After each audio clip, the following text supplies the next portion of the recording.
नमस्कार दोस्तों, modern history के अंतर्गत आज एक नया टॉपिक है भारतीय प्रेस का विकास। भारतीय प्रेस के विकास को हमने 2 टॉपिक में कंप्लीट किया है। उस सीरीज का ये पहला वीडियो है। इसमें हम प्रमुख समाचार पत्र पत्रिकाओं के बारे में अध्ययन करेंगे और अपने अगले वीडियो में हम भारतीय प्रेस पर लगे प्रतिबंध के बारे में अध्ययन करेंगे। तो भारत में प्रेस के विकास से पहले हमें विश्व में किस तरह से प्रिंटिंग प्रेस की स्थापना हुई है उसके बारे में जानना जरूरी है। विश्व में प्रिंटिंग प्रेस का आविष्कारक जोहान्स गुटेनबर्ग को माना जाता है। ये जोहान्स गुटेनबर्ग की तस्वीरें हैं, आप देख सकते हैं। प्रिंटिंग प्रेस यानी जो आप पुस्तकें देखते हैं वो छप करके आज मिलती हैं। इससे पहले पुस्तकों को हाथ से लिखा जाता था और उन हाथ से लिखी हुई पुस्तकों को पांडुलिपि कहा जाता था। पांडुलिपि इंग्लिश में क्या कहा जाता है? तो मैन्युस्क्रिप्ट। मैन्युस्क्रिप्ट कहा जाता था पहले। पांडुलिपियाँ होती थी हाथ से लिखी जाने वाली, लेकिन बाद में जो छापी जाने लगी किताबें, उस प्रक्रिया का आविष्कार किसने किया था? जोहान्स गुटेनबर्ग ने किया था। इनके बारे में थोड़ा सा जान लेते हैं। पेशे से एक सुनार थे और जर्मनी का एक शहर है मेंज, वहाँ पर पैदा हुए थे और वहाँ पर पैदा होने के बाद फिर किन्हीं कारणों से इनको वहाँ से निर्वासित कर दिया जाता है और ये शरणार्थी के रूप में फ्रांस में रहते हैं। स्ट्रासबर्ग नामक शहर में फ्रांस के रहते हैं। वहाँ पर इन्होंने खोज कर डाली इस चीज़ की, इस मशीन को बनाया। बाद में वापस जब अपने शहर आते हैं, अपने देश वापस आते हैं, तो उन्होंने इसको एकदम कंप्लीट कर लिया। यानी उनके आइडिया वहाँ पर आ गया था। बाद में अपने शहर वापस जब आए मेंज, तो वहाँ पर उसको कंप्लीट किया और कंप्लीट करने के बाद इन्होंने एक प्रिंटिंग प्रेस की स्थापना की 1450 में, द गुटेनबर्ग प्रेस। और इस प्रिंटिंग प्रेस में उन्होंने जो पहली किताब छापी वो यहाँ पर आप देख सकते हैं, गुटेनबर्ग बाइबिल के नाम से इसको जाना जाता है। तो दुनिया में या यूरोप में पहले व्यक्ति थे जिन्होंने स्टार्ट किया था। लेकिन अगर हम बात करें कि इंग्लैंड यानी ब्रिटेन में सबसे पहली बार प्रिंटिंग प्रेस की स्थापना किसने की थी? तो विलियम कैक्सटन इंग्लैंड में इस चीज़ को स्टार्ट करने वाले पहले व्यक्ति थे। उनका तस्वीर आप यहाँ पर देख सकते हैं और ये आप गुटेनबर्ग का तस्वीर देख सकते हैं। उनके लिए प्रिंट बनाया गया है। गुटेनबर्ग किस तरह से प्रिंटिंग करवा रहे हैं, अपने दोस्तों को किस तरह से गाइड कर रहे हैं, ये बताया गया है। मैंने यहाँ पर विलियम कैक्सटन को क्यों बताया है? इसलिए बताया क्योंकि एसएससी में एक बार क्वेश्चन आ चुका है, पूछा गया था प्रिंटिंग प्रेस का आविष्कारक किसे कहा जाता है, और जनरली होता है कि गुटेनबर्ग होता है, लेकिन गुटेनबर्ग उसमें ऑप्शन नहीं दिया गया था। विलियम कैक्सटन का ऑप्शन था, इसलिए हमने आपको बताया है। कभी गुटेनबर्ग ना आपको ऑप्शन मिले तो विलियम कैक्सटन को लगाना है। ये विलियम कैक्सटन नाम आपने कहीं सुना होगा मॉडर्न हिस्ट्री में ही। कैक्सटन हॉल सुना होगा, याद है आपने? ऊधम सिंह ने माइकल ओडायर को गोली मारी थी जिस जगह पर, उस हॉल का नाम कैक्सटन हॉल ही था। ऊधम सिंह ने 1940 में गोली मारी थी। अब दुनिया में किस तरह से खोज हुई प्रिंटिंग प्रेस की, ये हमने जान लिया। अब भारत में इसके बारे में जान लेते हैं कि भारत में इसका कैसे विस्तार हुआ, कैसे विकास हुआ। तो भारत में प्रिंटिंग प्रेस को लाने वाले जो व्यक्ति थे वो पुर्तगाली थे। एक दिवसीय परीक्षाओं का बहुत पॉपुलर क्वेश्चन है, कौन से यूरोपीय थे जिन्होंने भारत में प्रिंटिंग प्रेस को स्टार्ट किया था? पुर्तगालियों ने स्टार्ट किया था। और पुर्तगालियों ने इसको सबसे पहली बार कहाँ पर स्थापित किया था? तो आपका ईयर भी बहुत ही इंपॉर्टेंट है, पूछा जाता है। 1556 में इन्होंने इस चीज़ को स्टार्ट किया था। गोवा में एक स्कूल था सेंट पॉल्स कॉलेज, हालांकि अब वो कॉलेज नष्ट हो चुका है, उसका ये अवशेष ही बचता है, उसका एक गेट ही बचा हुआ है, बाकी कॉलेज नष्ट हो चुका है। तो वहाँ पर सबसे पहली बार इस मशीन की स्थापना की गई थी और ये वही पुरानी जो सबसे पहली भारत में स्थापित होने वाली मशीन है उनका मॉडल है। ये भी उसी का मॉडल है जो किसी म्यूजियम में रखा हुआ है। ये उसमें प्रिंटिंग करते हुए लोगों को दिखाया गया है। ये जो पहली खेप थी प्रिंटिंग प्रेस की, इसका नेतृत्व किसने किया था? तो एक स्पेनिश व्यक्ति को इसका जिम्मेदारी सौंपी गई थी। स्पेन के व्यक्ति थे, मिशनरी थे, जाओ डी बस्टमांटे के नेतृत्व में पुर्तगालियों ने गोवा में सेंट पॉल कॉलेज में इस मशीन को स्थापित किया था। और इनके द्वारा छापी गई जो पहली पुस्तक थी उसका नाम है कंक्लूजन्स फिलॉसफिका। तो कंक्लूजन्स फिलॉसफिका पुर्तगालियों द्वारा छापी गई पहली पुस्तक थी जो प्रिंटिंग प्रेस के द्वारा छापी गई थी, पब्लिश की गई थी। और इसी वजह से जाओ डी बस्टमांटे को भारत का गुटेनबर्ग कहा जाता है। तो एक नया क्वेश्चन है, हालांकि आया तो नहीं है लेकिन आपको बता देते हैं, भारत का गुटेनबर्ग किसको कहा जाएगा? जॉन डी बस्टमांटे को, क्योंकि इन्होंने ही भारत में इस चीज़ को स्टार्ट किया था। ये तो बात हुई कि पहली पुस्तक कौन सी थी, जो छापी गई थी। लेकिन अब ये बात कर लेते हैं कि भारतीय भाषा में कौन सी पहली पुस्तक, तो वो भाषा थी तमिल। पहली भाषा थी तमिल जिस पर पुस्तक छापी जाती है, और पुस्तक का नाम क्या है, थंबीरन वनक्कम। ये थंबीरन वनक्कम नामक पुस्तक है। इसको अंग्रेजी में इस नाम से हम जानते हैं। 20 अक्टूबर 1578 को इस पुस्तक को छापा जाता है। आप देख रहे होंगे यहाँ पर तमिल भाषा लिखी हुई है, ये तमिल स्क्रिप्ट है या तमिल लिपि यहाँ पर आपको देखने को मिल रही है। तो पहली पुस्तक जो भारतीय थी, भारतीय लिपि और भारतीय भाषा में छापी गई, उसका नाम है थंबीरन वनक्कम। लेकिन 16वीं शताब्दी तक अभी भारतीय प्रेस का अच्छी तरह से विकास नहीं हो पाया था और उसको समय लगा 100-200 सालों का। 1766 के आसपास विलियम बोल्ट जाते हैं, उनका तस्वीर तो नहीं मिल पाया है। विलियम बोल्ट पहले व्यक्ति थे जिन्होंने भारतीय प्रेस को लेकर काफ़ी ज़्यादा काम किया, और इसके बाद आधुनिक प्रेस का डेवलपमेंट काफ़ी ज़्यादा हो जाता है। बाद में एक व्यक्ति हैं भारतीय जिनका नाम है क्रिस्टोदास पाल। ये क्रिस्टोदास पाल का तस्वीर आप देख सकते हैं। तो क्रिस्टोदास पाल को भारतीय पत्रकारिता का राजकुमार के नाम से जाना जाता है। काफ़ी महत्वपूर्ण प्रश्न है पीछे आदि परीक्षाओं के लिए, किसे भारतीय पत्रकारिता का राजकुमार कहा जाता है? क्रिस्टोदास पाल को।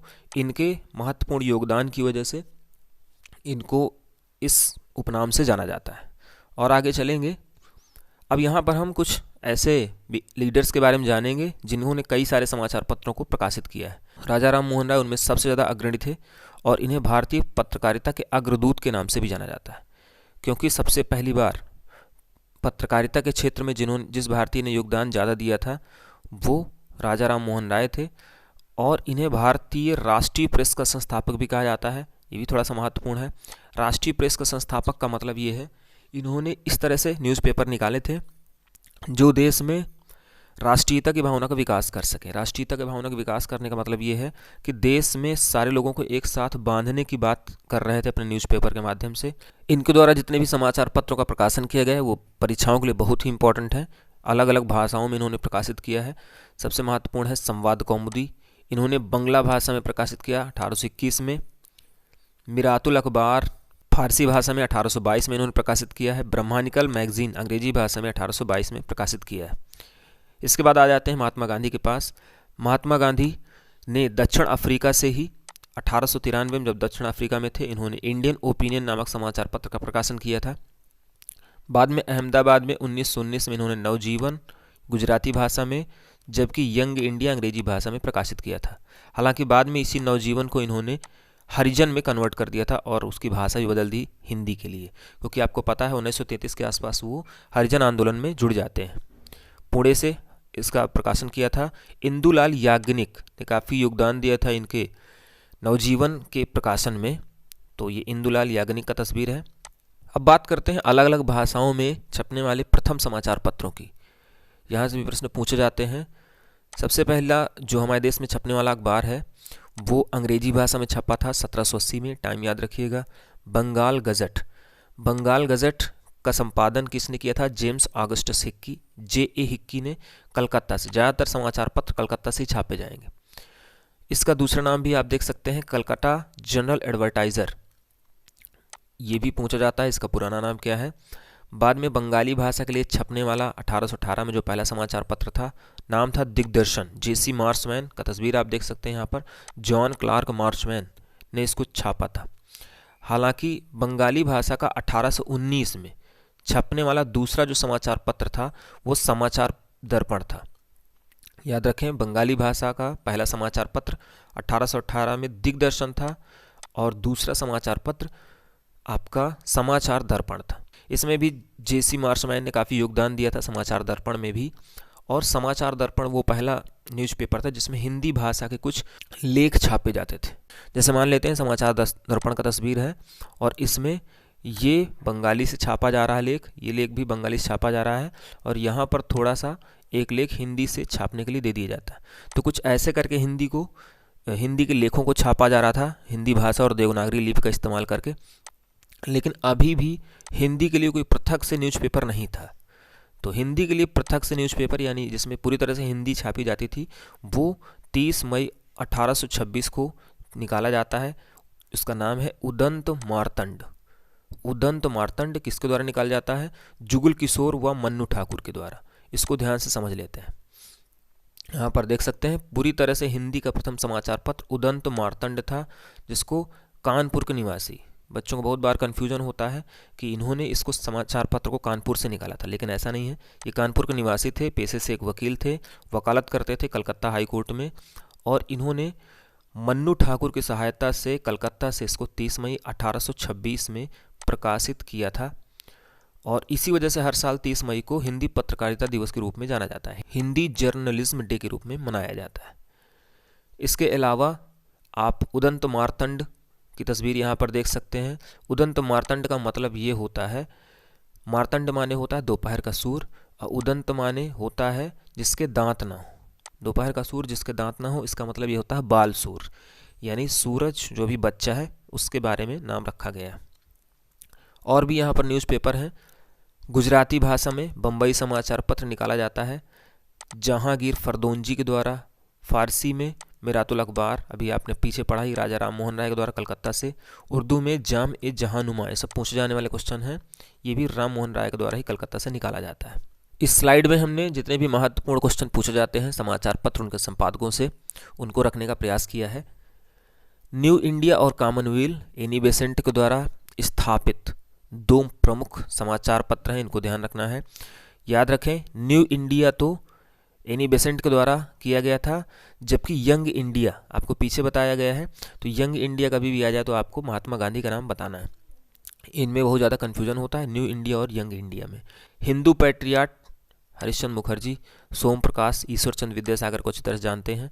बंगाली सुरेंद्र नाथ बनर्जी, अमृत बाजार पत्रिका मोतीलाल घोष, दी हिंदू वीर राघवाचारी, लीडर मालवीय ने किया था, independence Motilal Nehru, Hindustan times K M Panikkar, socialist S A Dange, national herald जेल नेहरू, कामरेड और हमदर्द मौलाना मोहम्मद अली, स्टेट्समैन के रंग हैरी, इंडिया नौरोजी ने किया था, संध्या वारिंद घोष एवं भूपेन्द्र नाथ दत्त, वंदे मातरम अरविंद घोष एवं विपिन चंद्र पाल ने, वंदे मातरम लाला हरदयाल ने भी किया था, अल हिलाल अल बिलाग अब्दुल कलाम आज़ाद, डान का प्रकाशन जिन्ना ने, बहुत ही इंपॉर्टेंट है, जामे जमशेद आदि मर्जबान ने किया था। तो इस तरह से यहाँ पर हमारा टॉपिक कंप्लीट होता है। इन सारी चीज़ों को आप याद करेंगे। अपने अगले वीडियो में हम भारतीय प्रेस पर लगे प्रतिबंधों का अध्ययन करेंगे। अगर हमारे वीडियो आपको पसंद आ रहे हैं, अपने दोस्तों को ज़्यादा से ज़्यादा शेयर करें। मिलते हैं अगले वीडियो में, तब तक के लिए नमस्कार।